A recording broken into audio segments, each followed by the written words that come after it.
Hey everyone. So you wouldn't know it from the title, but this is part two about being a serious musician. So this is directed towards those that do take music seriously and wanted to share some more thoughts. I can make so many videos about this topic since I am one of these people and have been for many years. But maybe I'll make this the last part. I was reminded before starting this video that Charlie Parker would put something in his coffee so that he could stay up all night and practice. So he would sacrifice sleep for music, and I haven't done that. Well, although there's times where I won't sleep as much because I'm excited to get to music, so I'll get up earlier than I would maybe like. But I've never completely sacrificed sleep to work on music. But I don't know. Is there anyone else like this out there that's watching my videos where everything kind of goes to shit when you're so focused on music? Music just takes over your whole life. So regarding the title of this video, I've gained 20 pounds in the last 5 months, uh, which isn't too crazy because I'm just under 6'3", and so right now I'm sitting at about 195, 196 pounds. So it hasn't gotten really bad, but I have gained 20 pounds, and I worked really hard to get down to 176. And so, yeah, kind of everything in my life kind of gets sacrificed when I'm really heavily focused on music. And yeah, so, my house will become a mess. I gain weight because I'm not really looking after my health. I'm just kind of eating stuff I probably shouldn't be eating and not exercising as much as I should be exercising. And, your social life goes to shit, and your YouTube channel gets neglected. But yeah, so I'm trying to kind of resurface a little bit here. But I wanted to share some more thoughts here for people that are interested about being a serious musician. So yeah, hopefully I'll get things a little more in balance here because it was getting a little out of control. And actually yesterday I felt burned out, only practiced for about 2 hours in the morning, and then I kind of left it at that because I was just burned out after my last lesson yesterday. I just left it at that. And today I don't teach on Mondays right now, so I'm just kind of hanging out in my pajamas. And I'm going to practice some more. I already practiced for a couple hours. I'm going to do some more today. But anyways, yeah, I mean, so these thoughts are in no particular order, but I did write down some thoughts here. I would say consider yourself lucky if you do take music seriously. I think it's a gift because it's not something that you can instill in another person. You can encourage it and inspire people to take music seriously, but it has to be something that is just in them. And so if you have that in you, I would say, consider yourself very lucky because, like I said, it is a gift. And part of the reason is, a lot of people don't have a sense of purpose or meaning in their lives. I mean, it's common anyways, at least from what I hear.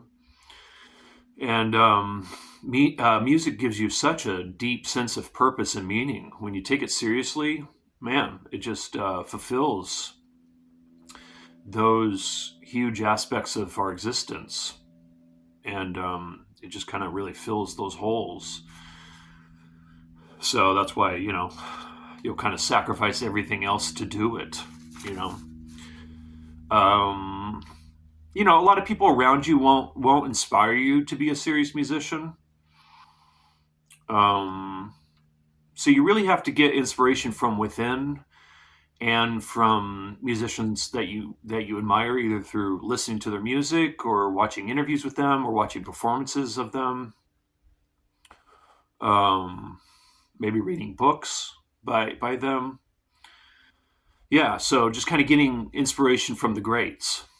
And because a lot of people around you, like I mentioned in the last video, as we already know, I'm just kind of stating the obvious here, so I'm kind of being Captain Obvious here, but most people won't get it. Even people that are learning an instrument, they kind of look at people like me and can't really, they just don't get it.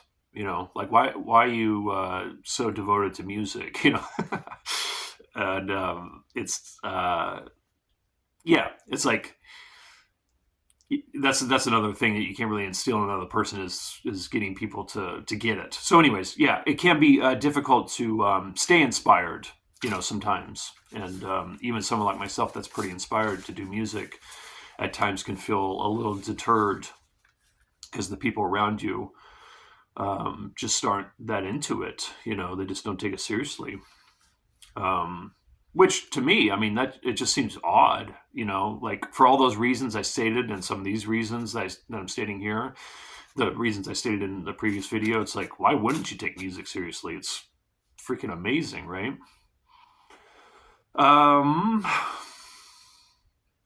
Yeah. I've never seen somebody regret time that they've spent with music.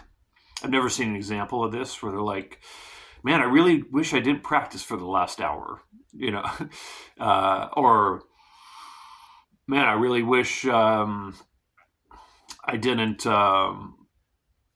perform last night. I mean, there are some performances that are better than others. There's some practice sessions that are better than others, but you're with music. So yeah, I've just never personally seen an example of either, I've never seen it within myself or I've seen it with other people where, regret enters the picture when taking music seriously. So I think you can kind of be guaranteed that whatever time you are putting into music, you're not going to look back and regret it.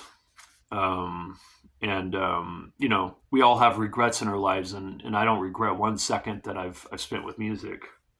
So yeah, kind of related to some of this stuff in the previous video. As you climb the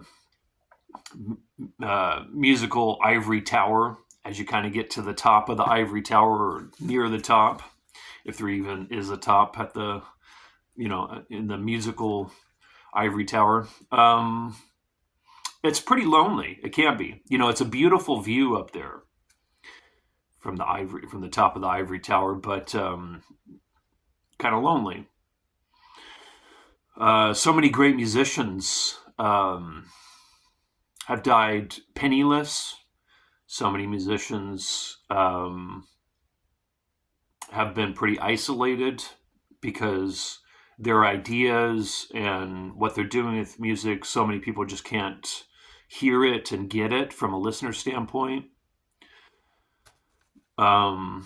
So you have to kind of be careful with that one.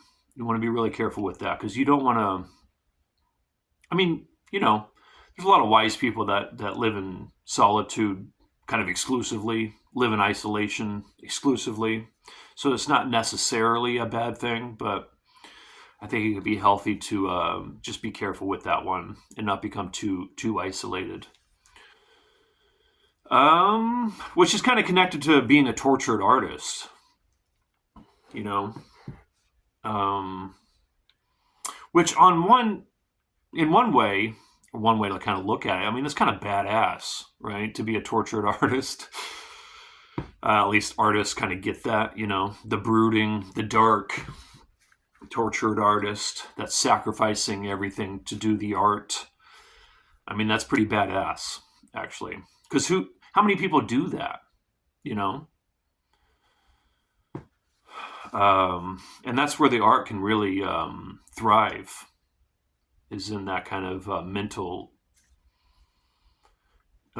state of mind. But you have to be careful with that one, I think, because it can while my life in many ways needs to be balanced more, um, you know, it's not crazy though, and I think I'm still balancing things enough so that my life stays together. Um, but it's not, sometimes you just have to let things be out of balance. You know, people that do great things, like go to the Olympics, for instance, they're not, doing a little bit of gymnastics and a little bit of their day job and a little bit of family time and a little bit of friends time and a little bit of socializing on Saturday night and a little bit of this. You know what I mean? Like, they're just going to spread themselves too thin. It's like, whatever percentage it is, 85% of their life is devoted to gymnastics. Um, and that's how they become great, right? So, by its nature, being a serious musician, kind of things will be out of balance, and that's cool. But it can kind of lead to this kind of tortured soul kind of thing because, like I'm kind of mentioning here, most people around you won't get it, and yeah. So, anyways, I would just throw a little caution out there. Be a little careful with that one, even though I do think it's kind of badass to be a tortured artist. I think if you're a serious musician, then you're on this mission that's greater than external failure or success. Because it's something that's deeply spiritual, deeply rewarding. Like I'm saying, it kind of, or it does fulfill your sense of meaning and purpose on the planet. And like I mentioned in the other video, it's music is intellectual. It's so connected as, there's philosophical aspects of music, there's the scientific aspects of music, there's the creative and imaginative aspects of music, there's the physical aspects of music, there's the emotional, like I said, spiritual, visceral aspects of music. So it's, it's so rewarding because you get to explore all these different facets of yourself and all these deep internal aspects of yourself in the music. So all of that supersedes any external failures or successes. No amount of money is going to be better than that, or no amount of fame is going to be better than all of that, right? So to be able to, use your instrument as a tool to enter into and explore some of the deepest and most profound aspects of our existence and yourself is greater than any external failure or success. So, yeah, there's a few more thoughts there. I can keep going and going, keep making videos about this, but maybe I'll leave it at that, and maybe over time I'll share more. But, I realize that I've been making a lot of videos talking about music as of late, although it's been a couple months since I posted my last video. Maybe I'll get some more music back on the channel, actual playing of music. I've just been so deep into classical guitar lately that I still feel like I'm in the process of just kind of getting that off the ground. So I haven't been inclined to really share much of that, but will at some point. All right, yeah, I'm kind of getting the itch to make some videos again. So I'm hoping I can kind of keep this going. Please leave some comments. Always appreciate people engaging with me on the channel here. And yeah, hopefully I'll talk to you guys soon. All right, see you.